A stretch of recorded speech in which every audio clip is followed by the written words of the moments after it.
Hello everyone, this is part 13 of What If Naruto Was Trained by Black Zetsu, and I hope you guys enjoy this video and to like, to subscribe, to share, and check out the playlist, to see more comment down below. Now let's start the intro. They call me a god. They call me a god.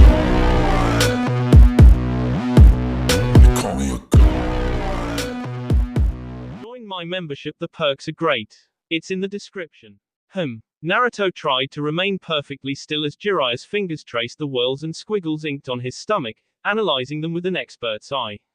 The blonde was lying shirtless on a metal table in what he thought was probably the coroner's room of the hospital, the chill both in the air and against his back a frigid reminder of the topic at hand.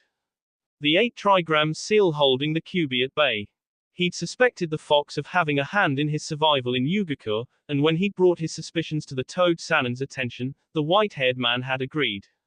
Jiraiya had then told him to return to his office the following morning so he could conduct an examination of the seal, and when the Jinchuriki had arrived, he'd been led to the remote area of the hospital he now found himself in, with only Jiraiya, Tsunade, and Shizune witness to the exam. The impatient tapping of Tsunade's foot against the linoleum floor reverberated in the mostly empty space. Well, she demanded, we haven't got all day. If you think you can analyze this faster than me, you're welcome to give it a try. When silence greeted his proclamation, Jiraiya nodded. That's what I thought. Anyway, he continued, addressing Naruto, the seal looks to be intact. It was designed so that the QB's chakra would mix with your own, as well as enabling you to draw upon its chakra when needed. Have you ever used it before? The blonde thought back to any moments where he'd felt as he had in that burned building, filled with a strength and vitality that was almost supernatural, but nothing came to mind. He shook his head. Jiraiya let out another thoughtful, You said that you were in danger, right? Yeah. The guy the first was fighting merged with my body, right here, he replied, gesturing to the junction between his shoulder and neck, and said that he'd break my body down on a cellular level. Really? Shizune asked. That sounds like the Rengo Kekkei Genkai from the Land of Water. But it was very rare, even within the clan, and I'd heard they were all wiped out during the purges. Not to mention that they were only supposed to be able to merge with their twin. Orochimaru's work, I presume, Tsunade added darkly.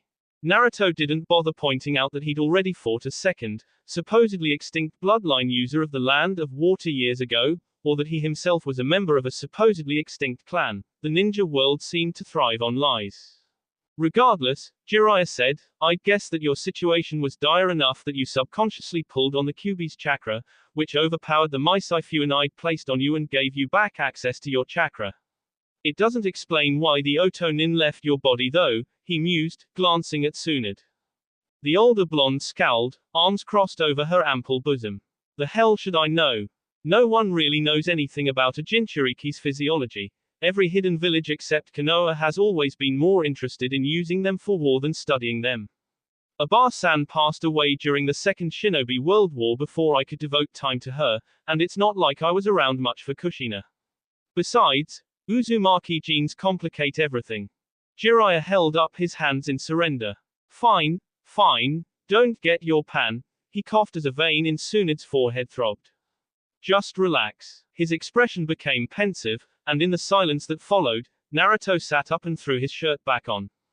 When the quiet seemed to stretch, the blonde prompted, so, since everything's fine, can I go now?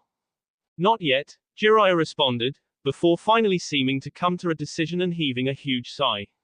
I think it's time that we start to train you in how to use the QB's power. Naruto opened his mouth to say something, what, even he wasn't quite sure, but Tsunade's voice cut across any response he might have made. Is that really the best idea, Jiraiya? The slug Sannin seemed to be frowning in concern. As far as I know, Aba-san never had to use its power. Neither did Kushina, the Hokage interrupted, I know. But times are different now. Right, I forgot about the 3 wars they lived through compared to our tumultuous time of peace. This is as much a time of peace as I am a monkey, he rebuked loudly. Look, I'm not happy about it either, but Mito and Kushina didn't have to deal with Akatsuki running around hunting them like the kid does, and as good as he is now, he'll need every advantage he can get to beat M. Besides, there are some people who think that we're behind the other villages because we're not using, all available resources to their fullest potential, he said, making air quotes to emphasize his displeasure. Tsunade scoffed. You're still listening to those old bags of bones. I don't have much of a choice. Besides, they have a point. Jiraiya turned his attention to his pupil. Look, kid, Sarutobi-sensei did his best to try and let you lead a normal life. Tried and failed, Naruto thought grimly. But we have ignored a big asset by not having our Jinchuriki, any of them, train with the Kyuubi's chakra. In any of the other villages, you'd have been raised as a weapon and little more. Here, at least, you have a life outside of that, but with Akatsuki on the move, and more importantly, you, need to be prepared for anything. Sounds like you've got everything under control, then, Tsunade observed. I'll be leaving now. Actually, I'd like you to be around during this training, just as a precaution. The blonde Sannin snorted. Forget it, I've got better things to do than babysit you and the brat. Shizune will do it, she's plenty competent and she likes him, Kami knows why. She paused with the door partially open and added ominously, if you need help beyond what she can give, you're in way over your head, Jiraiya. Then she was gone. I'm sure Tsunade-sama didn't mean that, Jiraiya-sama, Shizune tried. I can go talk to her if you'd like. She trailed off when Jiraiya raised a hand to forestall her, shaking his head in the process. It's fine, Shizune, your expertise should be plenty sufficient. Ah, not for nothing, Jiraiya-sensei, Naruto interjected, but when exactly are we gonna train in using the Kyuubi's power? You barely have time for me as it is. Not that I really want to hang around you, he added to himself. Don't worry, kid, we'll find a way. This is too high a priority to leave alone for very long. Meet me at Training Area 37 tomorrow morning at 7. Naruto simply nodded, though he remained skeptical. Okay. LLL. Training Area 37 happened to be a grassy field on the opposite side of the Forest of Death from the village. Unlike most of the other training areas, which were decorated with logs, trees, dummies, water features, and the like, this one was completely void of any obstructions. It was also far away from the village proper, which Naruto assumed was no small part of why Jiraiya had chosen it. Even after digesting it for a day, the blonde wasn't quite sure how to feel about his upcoming training with the chakra of the Biju sealed within him. On the one hand, having the Kyuubi's chakra at his disposal would likely be a boon. The fox was powerful, and learning to utilize its chakra, something that was arguably already a part of him, seemed like it would require far less time than some of the other training regimens Jiraiya had suggested to him. At the very least, supplementing his own skills with the fox's chakra seemed to mesh better with his fighting style than learning something as direct and complex as the Rasengan. But the Kyuubi was dangerous. Numerous interactions with Gaara had given the Tokubutsu Jonin a glimpse of the madness that drawing on a Biju's chakra resulted in. He wasn't stupid enough to think that the other Jinchuriki's psychotic pathology was completely due to the Ichibi's influence, but neither could he discount that the demon in the redhead's body hadn't played a large part in his mental state. It didn't seem like he had much of a choice with this training anyway, the curse of being an underling, he knew, but he would have to exercise more caution than usual while undergoing it. Jiraiya and Shizune were both already at the field when Naruto arrived, accompanied by a grumpy-looking, black and orange-colored toad with strange, circular ridges around its belly. Naruto, Jiraiya greeted, this is Geratora. He holds the key to the Hack no Fuin Shiki. Naruto blinked. There's a key to the seal. Minato crafted it so that it would let only a certain amount of the Kyuubi's chakra out at a time, the Sannin explained. Geratora here is the key that controls just how large that flow can be. And I still think this is a mistake, the toad huffed. He needs to learn to use the Kyuubi's chakra, Jiraiya insisted, and that won't happen with how the seal works right now. Look, I've got everything prepared in case something goes wrong. Reassuring, Naruto thought sardonically. But we won't learn his limits without a full test. Fine, Geratora grunted, but don't say I didn't warn you. The ridges around the toad's belly split, allowing the amphibian to stand a good 5 feet taller than he had. Parchment unrolled from Geratora's newly expanded torso, revealing a slew of geometric shapes comprised of minuscule squiggles and kanji too complex for Naruto to comprehend. Jiraiya put his hand up to a boxed symbol of the paper that was blank inside and summoned chakra to it. Naruto felt a sudden, burning itch in his stomach. He lifted up his shirt and looked down to find the seal displayed prominently, a strange fire in his veins he remembered feeling when in combat with a con. Jiraiya turned to face him. Ready. I guess. The Sannin motioned for Shizune to take several steps back. Okay. Now, can you feel your chakra? Yeah. It flowed through his body in waves, a comforting rush of strength. After having it blocked by the older ninja's camouflage seal, Naruto didn't think he'd ever forget what his own chakra felt like. Good. Ignore it. Try to find a different chakra. The source should probably be around here, Jiraiya continued, gesturing to the portion of his stomach where his pupil's seal was located. Once you find it, summon it like you would your normal chakra. Naruto's brow furrowed in concentration. Easier said than done. Whoa. Ah. He was no longer in training area 37. Instead, he stood on several inches of water, the chakra being channeled to his soles causing ripples in the liquid. Through the dim, greenish-yellow light, he could see pipes lining the walls and ceiling of a stone dungeon.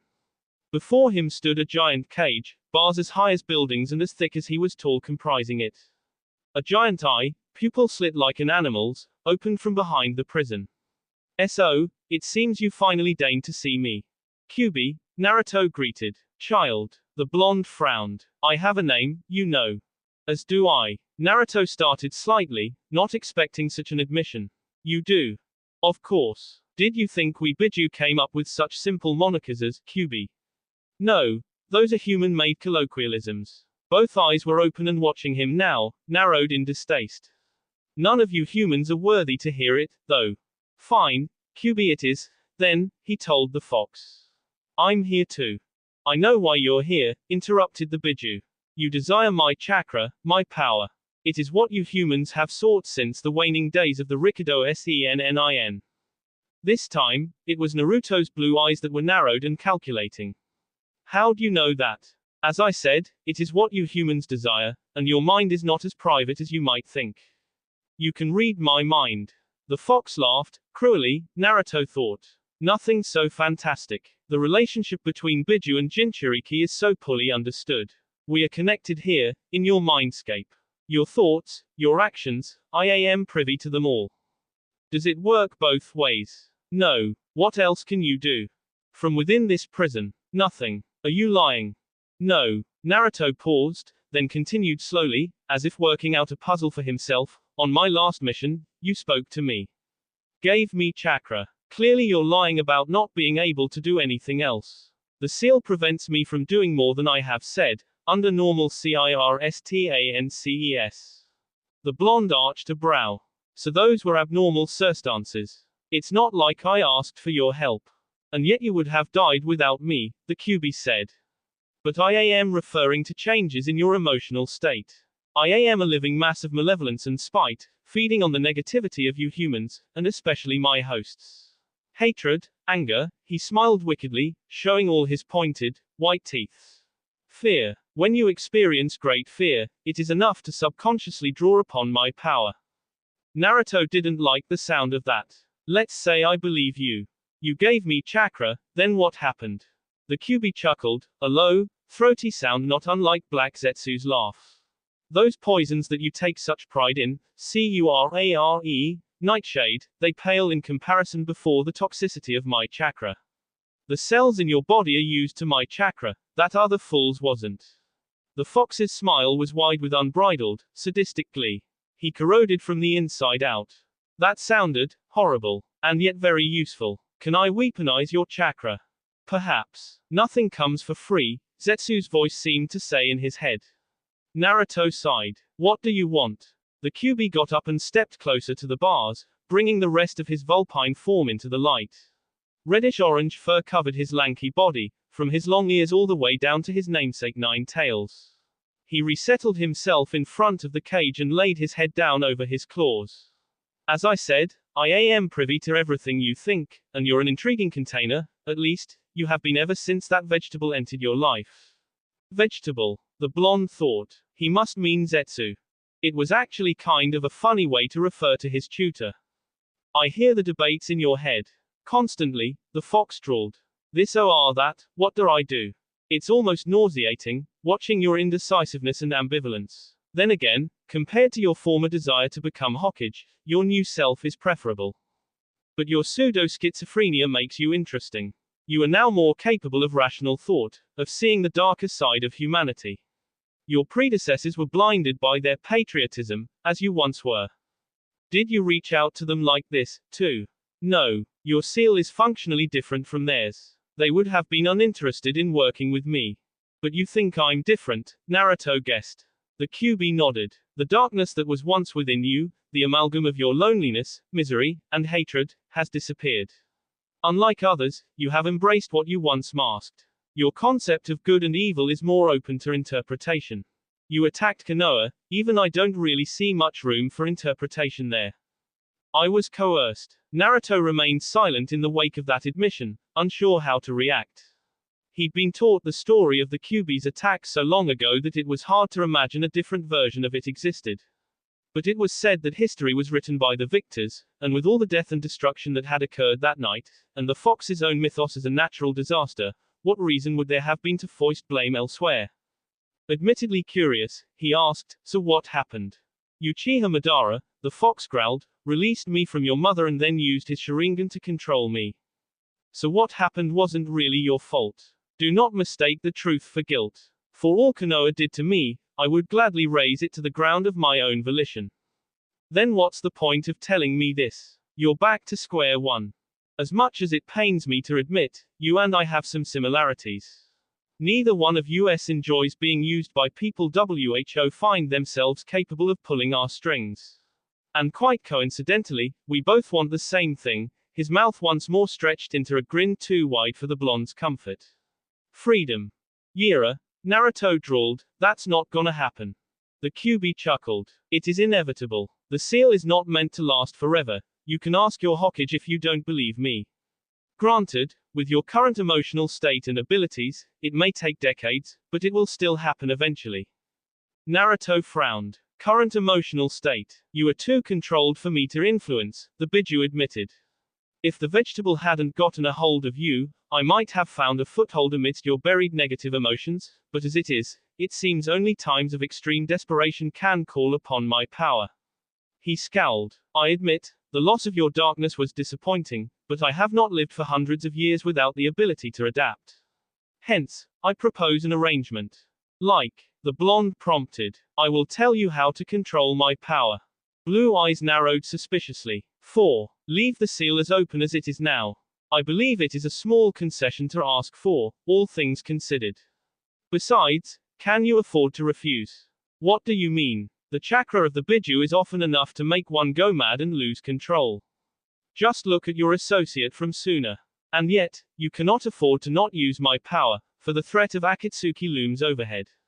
That is the purpose of your training, is it not? Naruto was quiet in the wake of the demon's offer, silently contemplating its pros and cons. The QB had points, very good points, but he was also a selfish, vindictive creature. He almost cringed at the thought that he and the QB shared similarities, and unlikely to negotiate without cause. Keeping the seal as open as it was likely benefited the Fox in some way, though with his limited Fuinjutsu expertise, he couldn't see how. Probably something to do with the weakening seal, though there was little he could do about that.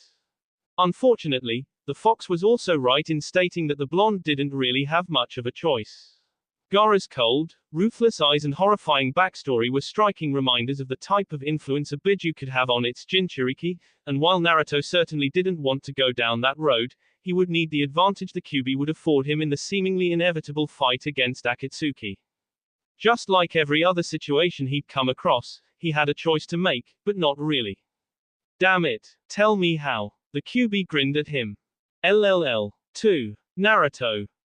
What? Jiraiya and Shizune were eyeing him with varying degrees of pride and concern from about 30 feet away. You spaced out for a little bit there, kid, the Sannin noted. But it looks like you managed to tap into the QB's chakra. Naruto looked down at his hands, finding them coated in bubbling reddish-orange chakra that, upon further inspection, covered his entire body. How do you feel, Naruto-kun? Shizune prompted. The blonde flexed his hands, as if testing that his fingers and joints still worked with a Biju's chakra now covering them. I feel fine. It was almost weird how true that statement was. After fraternizing with Gaara, and especially with the Kyuubi's warning fresh in his mind, he'd half expected the fox's power to drive him crazy.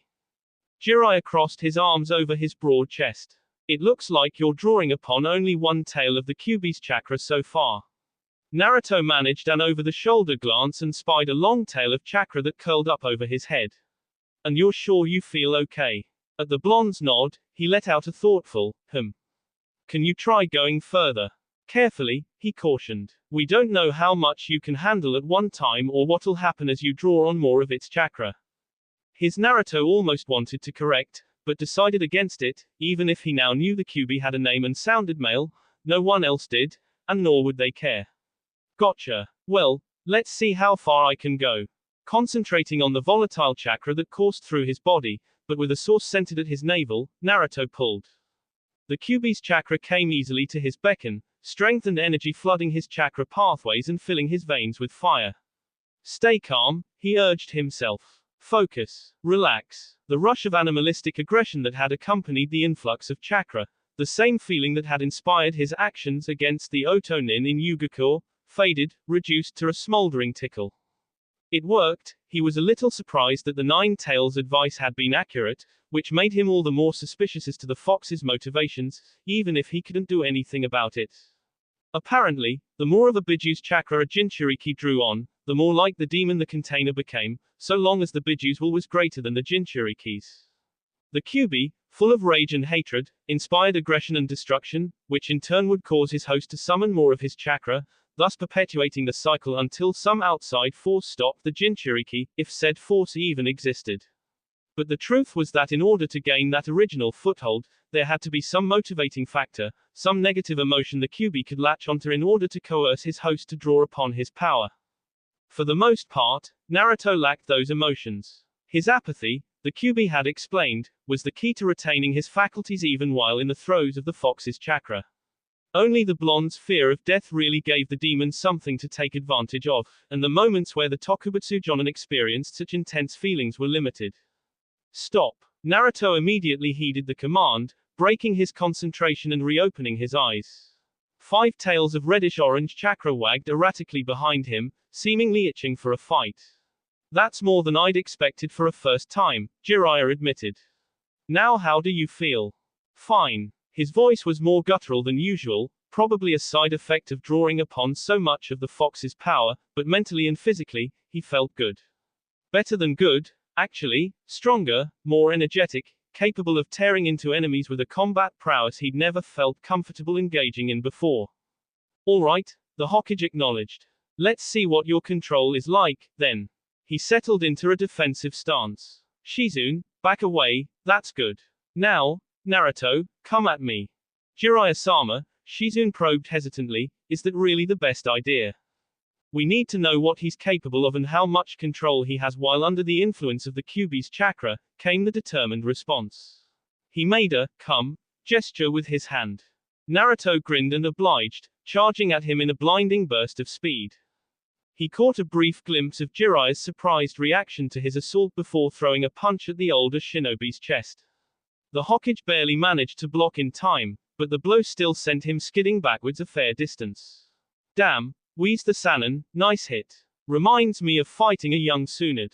I'm okay, he told Shizune, who had taken several steps towards him in concern. Alright, now that I know what to expect, let's try that again, Naruto. The blonde was staring at his hands with studious curiosity. As a distance fighter, and more importantly, as someone whose taijutsu revolved more around dodging than striking, the thrill and shock of his rush and subsequent hit had been intense.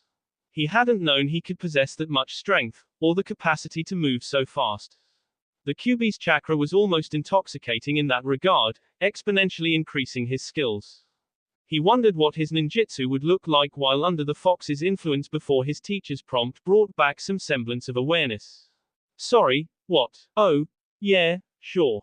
This time when he charged, Jiraiya seemed more prepared to defend himself, dodging his dash immediately and forcing Naruto to use his extra momentum in a long skid across the ground, claws leaving long gouges in the earth.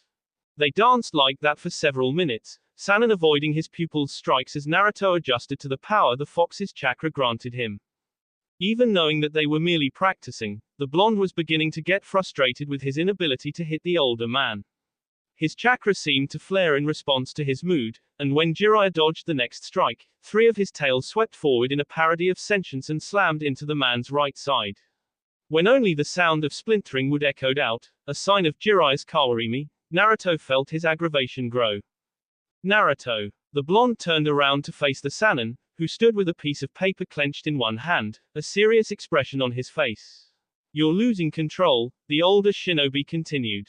You need to fight back against the Kyuubi's control. Naruto growled low in his throat as his adversary continued to stand there unharmed. He wanted nothing more than to rip the Hokage to shreds. This was the man who controlled his actions, assigned him missions, overrode his free will. Skin and blood began to melt off his arms, coagulating into a red-black mixture that burned off his flesh in growing patches. In the back of his mind, Naruto recognized that none of those statements were entirely accurate, even if some kernel of truth in them prompted him to want to eviscerate the man standing before him. It was getting difficult to remember that he didn't outright hate anybody, that he certainly didn't want to kill Jiraiya, even though the bloodlust singing in his veins said differently, that the thing he sought was simply freedom, the power to control his own destiny, and that his indifference was the key to remaining in control. Control, he thought, latching upon the idea, and as he struggled to regain a grip over the haze of rage that clouded his mind, he realized just how apt the Kyuubi's description of his chakra was. His frustration at not being able to land a second hit on Jiraiya had spilled beyond his control and allowed the fox to exert his dominance. I warned you that my chakra is potent. Naruto glared at the Biju through the iron bars of the prison, but said nothing. The fox continued on, ignoring his container's expression. Do not mistake your lack of control for my taking over. Unless the seal dissolves, I have no direct influence in your life. My chakra is a force unto itself, and only carries my desire, not my will. I will not be a scapegoat for your shortcomings. Great, came the sarcastic reply, so what do you suggest then? The demon bared his teeth in a sadistic grin. Practice. And be careful not to bite off more than you can chew. Naruto left the Kyuubi behind and returned to awareness to find Shizune sweeping a glowing green hand over the spot where Jiraiya had been hit the first and only time. Nice job, Naruto, the Sannin complimented. He looked back to find only 2 tails of reddish-orange chakra waving behind him. Somehow, he must have been able to push the aggression and negative emotions away to regain control of his body. Feeling more normal. Yeah, sorry about that. It's just hard to focus on keeping control while we're fighting. Jiraiya nodded. Well, that's what we're practicing for. Ready to keep going. LLL. Training in using the Kyuubi's chakra was stressful. Jiraiya was a skilled opponent, and while he didn't fight back, not landing a hit on him while in such an empowered state was aggravating, and that aggravation led to the negative emotions the fox had warned him about. Of course, Naruto wasn't using ninjutsu or any of his real talents, simply taijutsu and the versatile chakra tails his fox cloak, as Jiraiya had taken to calling it, possessed, but the point remained that he was fighting a clearly superior shinobi who made his advancements look like nothing. Then again, that also wasn't the purpose of their training. Control. The whole thing was about retaining his humanity and rationality while under the influence of the Kyuubi's chakra. It was hard, but Naruto had high hopes that it would pay off in the long run. Desiring a little bit of relaxation after such a stressful morning, he entered Yamanaka Flowers and threw on his apron. The front of the store was empty, though a vase containing a partial arrangement of camellias and azaleas sat off to the side of the register, likely Ino's work. His fellow blonde liked to channel her emotions into the ikebana that her family's store specialized in, and the pink azaleas, patience, and white and yellow camellias, longing and waiting, spoke volumes to someone familiar with the language of flowers. Said Yamanaka walked out from the back room, a branch of holly, single and looking, held carefully in her hand. Naruto quickly quashed the brief grimace that crossed his features, groaning inwardly at the sight. Whatever attraction Ino had for him was clearly more out of hand than he'd originally thought, and now that he could finally address the issue, he wondered if putting it off had been the best idea. He raised a hand in greeting.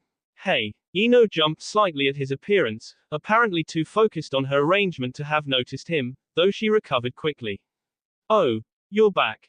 Yeah, it's been a weird couple weeks. He'd woken up in a cold sweat both nights following his discussion with Zetsu, horrifying phantasms of his tutor's story haunting his subconscious.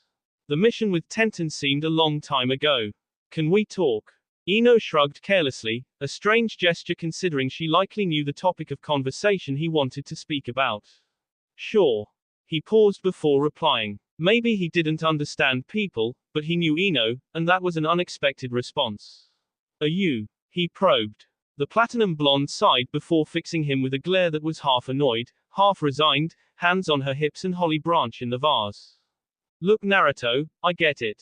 You're not interested. Maybe it's me, or maybe you like Tenten more. Her eyebrows arched downward and her lips twisted a little in distaste. Ino, Naruto knew, was very competitive, and likely saw his friendship with Tenten as some sort of rivalry, but whatever it is, it's not going to make me feel better, is it? No guy looks for an opportunity to escape when a girl asks him out unless he's really not interested. Just, give me a little time, okay? Besides, she scoffed, no one who asks, can we talk? Ever says anything good. It's not like that, the blonde protested. A voice in his head wondered why he'd even spoken. Ino had given him the perfect out to his dilemma, without any real prompting either. He couldn't have asked for a better scenario. But Naruto knew that the reasoning his fellow blonde had given was wrong, and as someone who didn't like to be deluded with misconceptions, he didn't want to subject her to the same thing. It didn't have anything to do with Tenten, nor was there any issue with Ino herself. The only thing preventing him from being in a relationship was his own self-interest, but he had no idea how to explain that in a way that the Yamanaka wouldn't think he was making up without giving away his future agenda. Ino also seemed unsure. While the annoyance remained in her body language and furrowed brow, the resignation had changed to confusion. Oh. Yeah. It's just, I'm focused on other things right now, he explained. Personal things. I'm this close to making Jonin, he continued, holding his hand out with a tiny gap between pointer finger and thumb, and I need to stay focused on that. Besides, you can't blame me for leaving. I had a mission. You had time to say yes or no.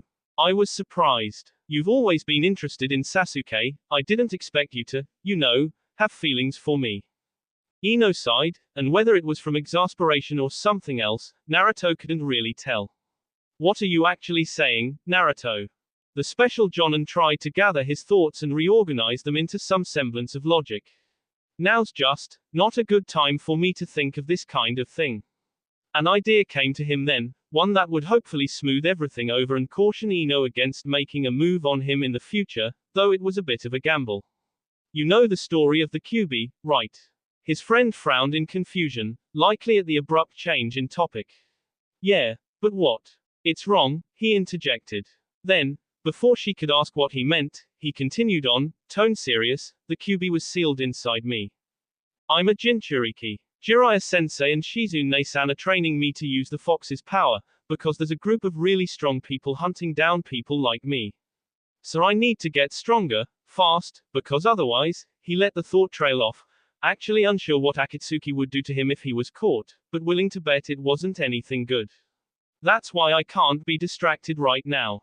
Ino remained silent for a long moment, digesting all the information he'd just presented her with. It was a lot to take in, he'd admit, but the platinum blonde was smart, and more than capable of connecting the dots. That's why people don't like you, she said slowly. They all know about the seal, and you remind them of the night the Kyuubi attacked. Naruto allowed himself a small, sad smile. Ino was a Yamanaka, a student of psychology and how people thought, and beyond that, one of the smartest people he knew. Understanding his situation was almost too easy for her. It made her dangerous, in a sense, that she could so easily undermine what he was planning, but she was also loyal and thought the best of her friends, which meant that she was unlikely to jeopardize his self-ascribed mission. So you understand now? Yeah, I think so. That was a lot of info, and it might take me a bit to get everything, she admitted, but it explains a lot. Jonin, huh? She prompted after a moment. Will it be enough? Dunno. Maybe. Hopefully. She nodded at him, though it seemed distracted, as if she was caught up in some inner working of her own mind. Okay. Naruto breathed a silent sigh of relief, that had gone far better than he'd expected. And hey, she added, playing with the arrangement of the camellias and tulips in the vase, you know where to find me if you ever change your mind. LLL. The land of rivers was a noisy, shaded country of lush foliage and beautiful scenery. Naruto took in the sights of freshwater groves and emerald moss as he traveled carefully through the foreign nation, the burbling of its namesake waterways and cacophony of chirping birds and humming insects masking his movements. For every advantage the native species granted him, however, he knew they also benefited his adversaries, all of whom were far more familiar with the territory than he was. His real advantage was the slew of plant-based techniques at his disposal, not the least of which was the network of awareness gifted to him by the green sight technique. He stopped on a low branch of a cypress tree and crouched to place his palm against the trunk. His chakra raced through every fiber of the tree's makeup, along its roots and into the neighboring flora. There, almost a mile away was a group of 6 shinobi, lingering in various positions around a weeping willow. Here we go. I have a mission for you. Naruto blinked in surprise and then looked around, finding the office just as he'd entered it, empty save for Jiraiya and himself. Just me. Just you, confirmed the Hokage. It's something that I would ask an Anbu to do under other circumstances, but the threat is low, and I thought that you might like a taste of the work. Interested. He hadn't been on a solo mission since his botched success at recovering the Nadime's legendary sword. Whatever mission the Godime had for him would be a good opportunity to see how far he'd come since then, not to mention testing how he could manage on his own, experience he was in dire need of. Sure. The Toad-Sanin slid a folder across the desk to him. You've heard of the land of rivers. Kinda. They're southwest of us, right? Separating us and sooner. Jiraiya nodded. Minor country, smaller village. There's rumors of something going down in Tanagakure soon, and I want you to find out what it is. Their forces are small, so you shouldn't have any issue, but be careful anyway. This sounds like a spying thing, Naruto noted. Not that I mind, but shouldn't Ino be coming with? The Hokage sighed. She's preoccupied, and this is too sensitive to waste time bringing someone back here for interrogation, so you'll have to get creative with how you gather your intel.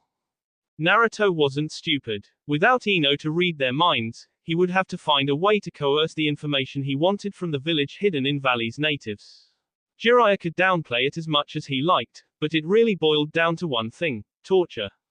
Still, he'd taken the assignment. It had been 4 weeks since he'd started training in using the Kyuubi's chakra.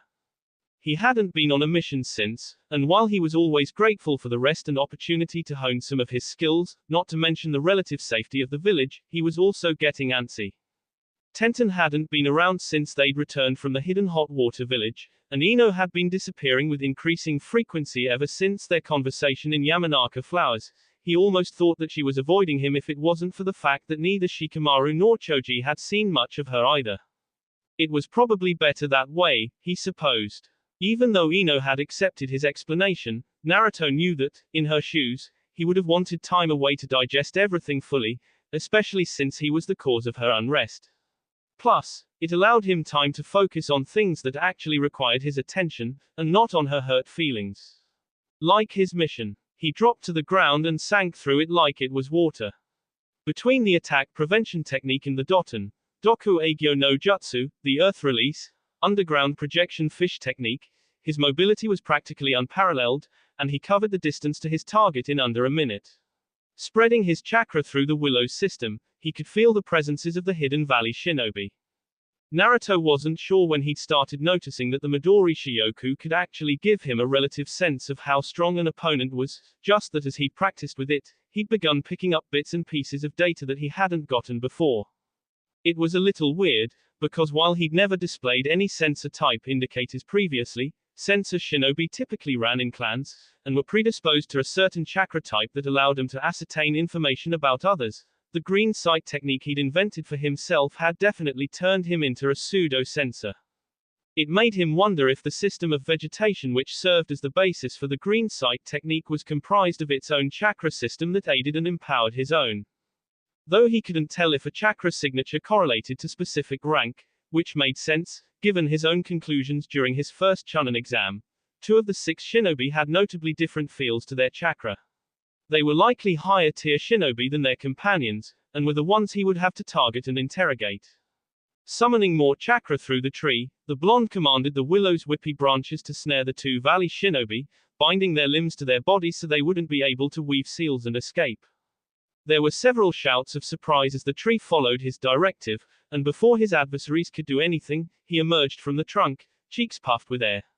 A gust of wind blew back the other 4 tani nin even as the Konoha nin kept one hand on the tree, coordinating more branches to restrain his 2 targets. Disconnecting from the willow, Naruto's hands raced through seals and then slammed against the ground, raising an earthen wall as 3 streams of pressurized water shot towards him. One tani nin melded through the wall in a modified doton, Doku Eigyo no Jutsu, and Naruto quickly switched tactics, shoving the earth-style wall away from him and towards the 3 water users. Surprised as he was forcibly removed from the wall, or as the wall was removed from him, the Valley Shinobi didn't react in time when Naruto turned and blasted a Senbon storm at him. He took the needle's head on and dropped like a stone, poison coursing through his body. Finding a brief moment of respite while the remaining tani nin regrouped, Naruto dug within himself and pulled on the Kyuubi's chakra. 4 tails of reddish-orange chakra whipped around behind him, matching the vulpine form that now shrouded his body. So far in his training, he could easily retain control of his 3-tailed form without giving in to the Kyuubi's bloodlust and rage. 4 tails were manageable for a minute or 2, until his frustration at not being able to hit Jiraiya, and not using ninjutsu, boiled over and started melding with the fox's malicious chakra. This wouldn't take nearly that long, and would serve as a good test of what he could actually do without restrictions. He summoned a second Earth-style wall, and while it felt like he'd used the same amount of chakra as before, the barrier that appeared was twice as high and 3 times as wide as the previous one. With a push, it rocketed away from him, several times faster than before. 2 of the tani nin were far enough away that they scooted around it, the third tried to race through a kawarimi, but couldn't manage in time. The wall slammed into him with enough force to break bone. Wow, Naruto marveled. If that's what I can do with Doton, I wonder. The remaining 2 Valley Shinobi were cautiously trying to flank him. Naruto didn't even bother with seals, casually swiping the air with his claws in the direction of one of his enemies. Wind rippled out from where he slashed, invisible but for the slightest distortion of air. Blood spurted out from the gashes that appeared in the man's body, an arm severed above the elbow falling to the earth. Naruto turned to face the other direction, sending out long arms of chakra to seek the last Valley Shinobi. His opponent jumped around like a scared jackrabbit, but the Jinchuriki's limbs were as malleable and flexible as whips, and easily caught him. He brought the captured shinobi close to him before allowing the fox's toxic chakra to flow into his enemy's body. The tani nin choked as the bijuu's influence corroded his body and shut down his organs, blood dribbling from his mouth and nose. Naruto dropped the corpse and allowed the power flowing through his body to dissipate, inhaling a deep, cleansing breath as he did so. That was good. The deaths of the tani nin, while gruesome, would have happened whether or not he'd used the Kyuubi's chakra, and better yet, he'd summoned the fox's strength without falling prey to its dark influence. He about-faced to observe the 2 Valley Shinobi struggling to break free of their leafy bonds, their eyes wide with horror. The blonde snorted. Jiraiya hadn't been kidding when he'd mentioned the lower caliber of shinobi possessed by minor villages. The willow's branches hung low enough that Naruto was able to walk up to the 2 bundles and inject a senbon coated with knockout poison directly into their necks. When their eyes closed, he commanded the tree to release them before grabbing the scruffs of their uniforms and dragging them underground, towards a cave he'd scouted out a couple miles back. Upon arrival, he released the 2 men and used an earth release technique to conjure 2 roughly chair-shaped mounds of rock. Placing his captives upon them, he shackled them to their seats with stone bindings before unraveling one of his sealing scrolls. Applying chakra to it summoned 2 ceramic jars, one purple, the other green.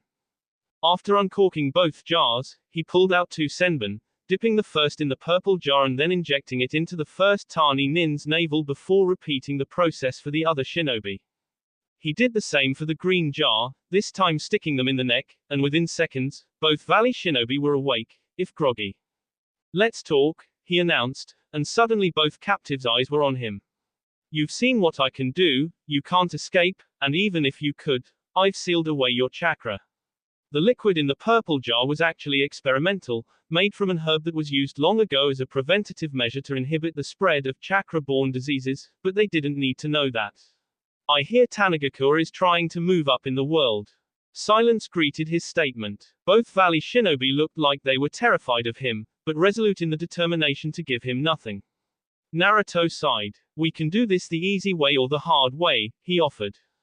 The captive on his left spat at him. Naruto frowned. Fine. Kneeling on the ground, the blonde placed a hand on the scroll still lying there. Amidst numerous puffs of smoke appeared a plethora of glass bottles and ceramic jars, all stocked with various plant parts or poisons distilled from the same. Picking up a red-colored jar and a paintbrush, of all things, Naruto walked over to the man on the left and placed his hand upon the stone holding him in place, allowing pieces to crumble away until only thin but sturdy strips held his wrists, ankles, and neck in place. Withdrawing one of his hunting knives, and using a minimal amount of wind chakra, he cut off the man's clothes until there was nothing left but the rocky restraints. Then, after carefully uncorking the jar in his hand, he dipped the paintbrush in and began to spread a thin coat of seemingly colorless fluid on the shinobi's body. Angry red hives almost immediately began to erupt all over his skin, his form trembling and itching in discomfort. Naruto felt a small pang of pity as he sat cross-legged before his collection of plants, carefully recorking the bottle, putting the paintbrush down, and then looking over his glass vials. What did you do to him? Cried the second tani nin. Ever fallen into a patch of poison oak? Answered the blonde. Imagine that, but like 100 times worse. He raised his head and edged it to one side, like a bird examining a strange curio. Maybe he's allergic. In truth, most of the things he'd unsealed were stuff he'd collected or created without any idea of what the result would be. He'd had theories about them, like the jar of pure poison oak extract, but without any test subjects, he had no way of knowing what they'd actually do. Luckily, all of them were, theoretically, non-lethal, and he had free rein to do what he wanted to his prisoners, so long as he got the information Jiraiya was looking for. Don't suppose you're ready to talk now, are you? He asked the suffering valley shinobi. When no response was forthcoming, he turned to the other tani nin. Maybe he just can't answer, too much pain. How about you? No. Okay then. When did talking out loud become so therapeutic? He wondered, withdrawing a small branch with tiny stubs he'd cut off a briar patch growing within the abandoned Uchiha compound. He placed it over the twitching shinobi's shoulder, careful not to make skin contact before stepping back and slowly forming hand signs, focusing on the chakra he'd channeled into the bramble. Haru Psycho no Jutsu, he muttered. The thorny flora began to grow and elongate, twining down the tani nin's arm, around his neck, down his torso, and splitting down both legs. Each pointed briar left a thin trail of red as it broke skin. The spring's growth technique allowed the blonde to manipulate the growth of plants by supplementing his chakra in place of nutrients. Since he was depriving the plant of the necessities required for survival, it wouldn't last beyond his own purpose for it, but then again, he created the technique in order to give himself more options in a less than optimal environment.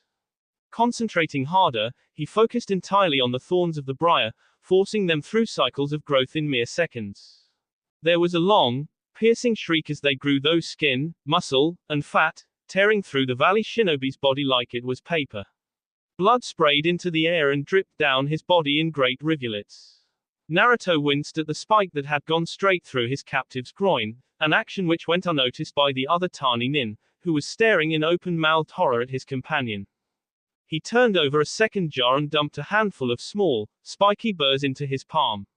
Using his chakra to reduce the size of the thorns on the briar to their normal length, he carefully placed the burrs in choice holes in the valley shinobi's body. Last chance, he advised. Only silence greeted his offer, though whether it was from stubbornness or shock he wasn't sure. Running through the hand seals for the spring's growth technique once more, he focused on the seeds of chakra placed within the burrs. They expanded into spiky balls of death, piercing organs and splattering viscera across the stunned countenance of the other valley shinobi. It was a trick Inoiki had told him about during one of the occasions he'd manned the counter while the older Yamanaka had been overseeing the shop. People were more willing to talk when they had evidence of what you could do to them, especially if they wanted to save their comrade's life. Of course, learning the effectiveness of the spring's growth technique was its own reward, but now he had to hope that he provided enough motivation for the second tani nin to give him the information he wanted. So, he tried. Now are you ready to talk?